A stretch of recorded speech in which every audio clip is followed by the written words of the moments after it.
जय श्री राम। शंखनाद में आपका स्वागत है। फैसले तो अपने जीवन में सभी लेते हैं, लेकिन जो समझदार होते हैं वो सही समय पर सही फैसला करते हैं और आने वाले स्थितियों का आकलन पहले ही कर लेते हैं। लेकिन जो नासमझ होते हैं वो लुटने पिटने और बर्बाद होने के बाद उनको पता चलता है कि उन्होंने क्या कर दिया और क्या करना चाहिए था। अब महाराष्ट्र की शिवसेना यूबीटी को देखकर आप इस अंतर को बहुत अच्छी तरह से समझ सकते हैं। जब तक उद्धव ठाकरे बीजेपी के साथ एक सहज गठबंधन में थे, सब कुछ अनुकूल चल रहा था, सत्ता में बैठे थे, तब तक इन्हें समझ नहीं आया कि इनके पास क्या है और आगे जो ये फैसला लेने वाले हैं अब उसका क्या नतीजा निकलेगा। लेकिन अब जब पार्टी बर्बाद हो गई, अपना भी और बेटे का भी राजनीतिक करियर दांव पर लगा है, संकट में पड़ा हुआ है और लुट पिट गए हैं, तब इन्हें समझ आ रहा है कि इन्होंने क्या खोया है और अब उस खोए हुए को वापस पाने में लगे हैं। बीजेपी के इर्द गिर्द मंडरा रहे हैं, बैठकें तो चल ही रही हैं, लेकिन साथ ही बीजेपी के करीबी नेताओं से भी इनकी बातचीत और संबंध बेहतर करने की कोशिश चल रही है। आदित्य ठाकरे को भी काम पर लगाया गया है। पार्टी में तो वैसे ही कम एक्टिव रहते हैं, लेकिन अब जो उद्धव ठाकरे नहीं कर सकते वो काम तो ये खुद कुछ कर लें। आदित्य ठाकरे को एक पार्टी में देखा गया है और वो पार्टी थी मोहित कंबोज की। मोहित कंबोज बीजेपी के नेता हैं, कारोबारी भी है और देवेंद्र फडणवीस से लेकर इन बड़े नेताओं के, बीजेपी के ही बड़े नेताओं से उनके अच्छे संबंध हैं। यहाँ तक कि शिवसेना, जो कि एकनाथ शिंदे की शिवसेना है, उसमें भी अच्छी बातचीत है। और मोहित कंबोज एक समय पर ठाकरे परिवार के धुर विरोधी हुआ करते थे। जब उद्धव ठाकरे मुख्यमंत्री बनाए थे, महाविकास आघाड़ी में लॉलीपॉप दिया गया था और उसके बाद जब इनकी पार्टी टूटी थी, तब मोहित कंबोज की भूमिका सामने आई थी कि जब इनके 40 विधायक गुवाहाटी गए थे तो मोहित कंबोज साथ में देखे गए।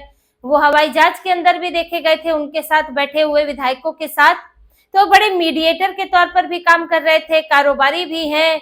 तो उनकी इसमें भूमिका बताई जाती है कि यहाँ पर ऐसा तो है नहीं कि एकनाथ शिंदे ने सब कुछ अकेले किया। हाँ, पार्टी के 40 विधायक अलग होना चाहते थे, एकनाथ शिंदे ने एकजुट किया, लेकिन अब क्योंकि उनकी अपनी कोई पार्टी नहीं थी, उतने बड़े नेता नहीं थे, तो एक उनको सुविधा चाहिए कि जो उन्होंने एकजुट की है वो बिखरे नहीं। तो वो मदद उन्हें बीजेपी से मिली और इसमें मोहित कंबोज की अहम भूमिका मानी जाती है। और उसके बाद से ठाकरे परिवार के वो धुर विरोधी हो गए, दुश्मन हो गए। उसके बाद उनके भी बयान आते थे ठाकरे परिवार पर, उनके खिलाफ भी यूबीटी से बयान आया करते थे। और उद्धव ठाकरे, आदित्य ठाकरे, संजय राउत, इन सबको मोहित कंबोज बहुत बुरे लगा करते थे। लेकिन अब स्थिति ऐसी पलटी कि मोहित कंबोज की बेटी, 16 साल की उनकी बेटी है, उनका जन्मदिन था और उस जन्मदिन की पार्टी में आदित्य ठाकरे दौड़े दौड़े पहुंचे हैं। ऐसा लगा कि जैसे आदित्य ठाकरे उनके कब से दोस्त हैं कि उनकी पार्टी में उनकी बेटी का बर्थडे मनाने पहुंच गए हैं। हालांकि और पॉलिटिकल पार्टी के लोग भी पहुंचे थे, सेलिब्रिटी भी पहुंचे थे, देवेंद्र फडणवीस भी गए थे, बीजेपी के नेता हैं तो बीजेपी की पार्टी से तो जाएंगे ही। राज ठाकरे भी गए हुए थे। और अगर बॉलीवुड की तरफ से देखें तो संजय दत्त, शाहरुख खान, शिल्पा शेट्टी, रणवीर सिंह, ये सभी आए हुए थे और भी अलग अलग क्षेत्रों से उनकी जान पहचान के जो लोग थे सब आए थे। लेकिन सबसे ज्यादा चर्चा जो थी वो थी आदित्य ठाकरे की, क्योंकि आदित्य ठाकरे के वहां होने की उम्मीद किसी को नहीं थी। न्योता तो जाता ही है, देखिए पार्टियों में अब क्योंकि नेता है सब आपस में, और पीछे से बैकडोर से और भी क्या बात हुई होगी इन दिनों में वो बहुत कुछ सामने नहीं आता है। तो न्योता गया होगा तब आए हैं। लेकिन यहाँ पर बड़ी बात है कि न्योता गया कैसे, आखिर इतने धुर विरोधी चल रहे थे तो न्योता कैसे पहुंचा, क्या बातचीत चल रही है पीछे से। दूसरी बात, आप वहां पहुंच भी गए और स्थिति ये हो गई कि फिर संजय राउत से मीडिया सवाल करने लगी कि आप आदित्य ठाकरे इस पार्टी में गए हैं, मोहित कंबोज की पार्टी में, आपके बीच तो बड़ी लड़ाइयां होती थी। तो कह रहे ये तो निजी फैसला है, कोई ऐसा नहीं है, तो इतना तो नेताओं के बीच में चलता है। ये सब बातें अपना साफ सफाई देने लगे कि निजी चीजें अलग हैं और राजनीति अलग है। ये इनके तर्क शुरू हो जाते हैं। लेकिन देखिए, निजी चीजें तो अपने कुछ होती नहीं है, क्योंकि जब शिवसेना यूबीटी के सांसद नेता एकनाथ शिंदे की पार्टी की जो वहां पर डिनर पार्टियां हुआ करती थी, जो उनके नेता आयोजन कर रहे हैं, उसमें जाते थे तो आदित्य ठाकरे ही थे जिन्होंने बैन लगाया था कि ऐसे आप नहीं जा सकते एकनाथ शिंदे की पार्टी में, उनके आयोजनों में नहीं जा सकते हैं। आपको पहले यहाँ बताना होगा जरूरी होगा तो जाएंगे, वरना नहीं जाएंगे। तो वो भी तो निजी स्तर से जा रहे थे। भाई आप दोनों एक ही पार्टी के थे। जो शिवसेना एकनाथ शिंदे की पार्टी है, उसके नेताओं की दोस्ती उद्धव ठाकरे की पार्टी के नेताओं से है। अब आपस में निजी संबंध है, बुलाते हैं। तो आपने तो तब बैन लगा दिया, तब तो आपको नहीं लगा निजी संबंध है। आज आपको निजी संबंध आप वहां कारण दे रहे हैं। इसीलिए निजी संबंधों की बात नहीं है, बात है कि उद्धव ठाकरे को अब एहसास होने लगा है कि ये लड़ भिड़कर अलग होकर कुछ कर नहीं सकते हैं।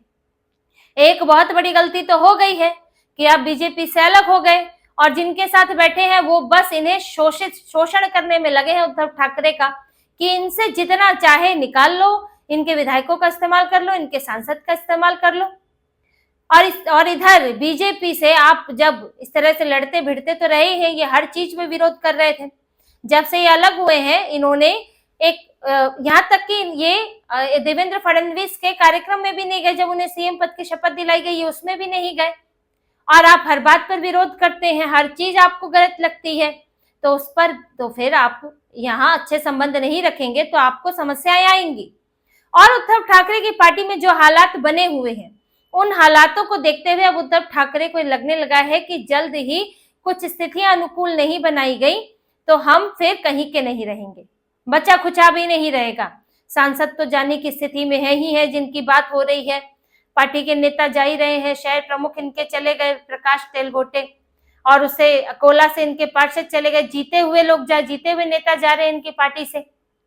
और सवाल बात यही उठ रही है, शिकायत यही आ रही है कि पार्टी से कोई उम्मीद नहीं रही, पार्टी अपनी विचारधारा से भटक चुकी है, और हमारा कहीं किसी से समन्वय नहीं है। जिस गठबंधन में है वो भी नहीं पूछता है, और जिनके साथ पहले गठबंधन में रहे थे उनके साथ आप लड़ते रहते हो। इसीलिए एक संबंध सुधारने की कोशिश आदित्य ठाकरे कर रहे हैं। मोहित कंबोज देखिए मीडिएटर के तौर पर तो रहे ही हैं, और कोई इस तरह के नेता एक ब्रिज का काम करते हैं कि यहाँ से मैसेज गया और उधर तक गया, और एक समन्वय बनाना, कई बार बैठकें कराना, एक इनडायरेक्टली बात पहुंचाना, इस सब में भूमिका होती है। क्योंकि वो पूरी तरह से नेता भी नहीं है, कुछ कारोबारी भी है, कुछ नेता भी है, मिक्स है, और उनके संबंध भी एक इतर राजनीतिक पार्टी के इतर भी संबंध रहे हैं। तो आदित्य ठाकरे ऐसे ही नहीं गए उनकी पार्टी में। ये एक बड़ी कोशिश हो रही है इनकी तरफ से, यूबीटी की तरफ से थोड़ा बदलाव करने की कोशिश कर रहे हैं, बीजेपी के साथ संबंध सुधारने की कोशिश कर रहे हैं। उद्धव ठाकरे को कुछ ना कुछ अब अपनी पार्टी के लिए चाहिए, क्योंकि जब से ये अघाड़ी के साथ आए हैं तब से इनकी पार्टी को सिर्फ नुकसान ही हो रहा है। पहले विधानसभा चली गई, और जो लोकसभा में भी ऐसा नहीं है कि कोई बहुत बड़ा फायदा हुआ इन्हें, अब तो वो भी नुकसान होता दिख रहा है। फिर विधानसभा में ये हाथ से इनके चली गई, मुख्यमंत्री का उम्मीदवार तक इनको घोषित नहीं किया, अलग अलग स्थानीय निकाय चुनाव में इनकी हालत खराब हो गई, बीएमसी इनके हाथ से चली गई, फिर सांसद का पद ले लिया शरद पवार ने वरिष्ठ नेता के नाते, और अब एमएलसी भी नहीं दे रहे हैं। एमएलसी की भी घोषणा नहीं कर रहे हैं कि भाई उद्धव ठाकरे को एमएलसी बनाएंगे। इज्जत ही नहीं है कोई आपकी, कुछ भी आपका मान ये लोग रखते तो अभी तक घोषणा कर चुकी होती कांग्रेस, और कम से कम शरद पवार ही घोषणा कर देते कि नहीं भाई एमएलसी तो जो है वो उनको बनाया जाएगा उद्धव ठाकरे को। जबकि तुम्हारे संजय राउत ने तो पहले ही घोषणा कर दी थी कि शरद पवार सांसद बनेंगे। तो उद्धव ठाकरे की पार्टी के पास है क्या? अब इनको नेता प्रतिपक्ष चाहिए। नेता प्रतिपक्ष कौन देगा? सरकार देगी, लेकिन आपके पास तो है नहीं 10% विधायक। फिर भी देखिए सरकार बना सकती है, ऐसा नहीं है, नियमों के उलट जाकर बना सकती है, एक परंपरा भी होती है, और एक आप जो लंबे समय से चलता रहे कि एक नेता प्रतिपक्ष होता है, आप बना सकते हैं, नियमों के इतर जा सकते हैं कुछ स्थितियों में। लेकिन जब आप भिड़ेंगे, अगर आप सोचेंगे कि नहीं जी हम तो लड़ कर लेंगे, तो फिर आपके सामने नियमों का पहाड़ खड़ा होगा। आप नियम बताएं कि नियमों के हिसाब से तो आप नहीं बन सकते। आप बन सकते हैं तो मेहरबानी से, बीजेपी के एहसान से बन सकते हैं। अब एहसान कोई तब तो नहीं करता है जब आप उससे लड़ेंगे, गालियां देंगे और हर बात पर विरोध करेंगे। आपको कुछ सामंजस्य बैठाना पड़ेगा, इज्जत देनी पड़ेगी, तब आपके ऊपर कोई एहसान हो सकता है। अब यही झुकाव दिख रहा है इनकी पार्टी उद्धव ठाकरे, आदित्य ठाकरे, जो अभी एकदम रस्सी जल गई बल नहीं गया वाला हाल इनका चल रहा था, बल भी जा रहा है और झुकते झुकते पहुंच रहे हैं। इधर उद्धव ठाकरे विधानसभा के अंदर कभी देवेंद्र फडणवीस से मुलाकात करते हैं केबिन में, तो कभी जाकर राहुल नार्वेकर से मिलते हैं, बेटे के लिए मांगते हैं कि पद दे दो नेता प्रतिपक्ष का मेरे बेटे को, कुछ तो रहे हाथ में, कब तक युवा सेना का प्रमुख बना के रखेंगे। और वहां आदित्य ठाकरे बीजेपी नेताओं की पार्टियों में घूम रहे हैं। और अब इनको ये भी याद आने लगा है कि हमें बैठकें करनी चाहिए, हमें कार्यकर्ताओं नेताओं को एकजुट करना चाहिए, क्योंकि झटका लगा है। ऑपरेशन टाइगर तो चल ही रहा है, लेकिन सांसदों की बात जब से सामने आई है तब से तो इनकी पार्टी में बौखलाहट है। इसीलिए इन्होंने अभी शिवसेना भवन में एक बैठक ली है, जिला प्रमुखों को बुलाया है और बीएमसी के नगर सेवकों को बुलाया है, क्योंकि इनके देखिए अभी कल्याण डोंबिवली से लेकर अकोला तक में और भी जगह जीते हुए नगर सेवक चले गए हैं। कुछ एकनाथ शिंदे की पार्टी में गए हैं, कोई जो है बीजेपी में गया है। अब बीएमसी में ये हालत ना हो तो अभी से उनको बुलाकर बातचीत हो रही है। जिला प्रमुखों और नगर सेवकों से बातचीत हुई और इस मीटिंग में उद्धव ठाकरे तो थे ही, मातोश्री से कम ही निकलते हैं, लेकिन पहुंचे हुए थे, अब तो जरूरी हो गया है। आदित्य ठाकरे भी मौजूद थे, मिलिंद नार्वेकर थे, सुभाष देसाई थे, दिवाकर राव थे, विनायक राउत और सूरज चौहान।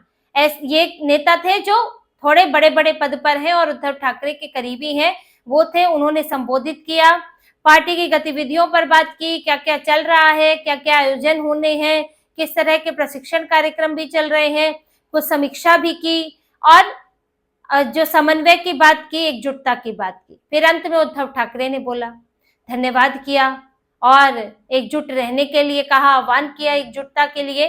साथ ही कहा कि उद्धव, ये जो शिवसेना है, इनकी यूबीटी जो है, वो एक सिर्फ राजनीतिक पार्टी नहीं है, वो एक सामाजिक और संगठनात्मक ढांचा है।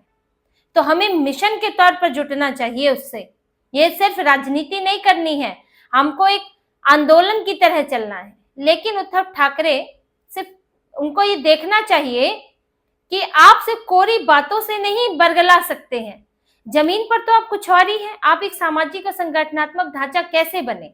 आपके इस संगठनात्मक सामाजिक ढांचे में जो जोड़ था वो था हिंदुत्व। इसके ताने बाने को गूंथ कर जोड़ कर रखा था हिंदुत्व ने। महाराष्ट्र, शिवाजी महाराज की विरासत ने, इससे शिव सैनिक आपस में जुड़े हुए थे, ये भावना जोड़ती थी उन्हें। लेकिन आपने क्या किया, उसी ताने बाने से इसको निकालना शुरू किया, इस गोंद को, इस जुड़ाव को। तो बिखरेंगे ही, ये स्वाभाविक है। अब आप वहां पर क्या भर रहे हैं? इस्लामिक राजनीति, तुष्टीकरण भर रहे हैं। तो कैसे जुड़ेंगे भाई? अब आपको तो उधर से जोड़ना है, इधर वाले तो आपसे छिटक रहे हैं। तो उद्धव ठाकरे आपके आधार पर सामाजिक संगठनात्मक ढांचे की बात करते हैं, आंदोलन की बात करते हैं। उनकी पार्टी तो पूरी तरह से शुद्ध तुष्टीकरण वाली राजनीतिक पार्टी हो चुकी है। इसीलिए इनकी पार्टी से इनके नेता दूर हो रहे हैं, निष्ठा कम हो रही है और उद्धव ठाकरे और निराशा उनमें भर रही है। अब उद्धव ठाकरे इसको रोकने के लिए बैठकें करके, मिलजुल कर, ये दिखा कर कि आप मुझसे बात कर सकते हैं, मैं समस्याओं को सुनूंगा, हम यहाँ पर एक्टिव हैं, ये सब दिखाने की कोशिश कर रहे हैं। और उधर से बीजेपी के साथ कुछ संबंध बेहतर करके कुछ पाने की कोशिश कर रहे हैं। तो लेकिन अब अगर इनके जैसे संजय राउत जैसे नेता इनकी पार्टी में है, अगर इनको ये शांत नहीं कर पाए तो फिर आग में घी डालने का काम होता रहेगा और उद्धव ठाकरे ये आने वाले सालों में भी कुछ खास हासिल नहीं कर पाएंगे। तो इसी तरह की और खबरें और विश्लेषण आपके लिए लाते रहेंगे। हमसे जुड़े रहिए, सब्सक्राइब कीजिए, कमेंट कीजिए। बहुत बहुत धन्यवाद। जय श्री राम।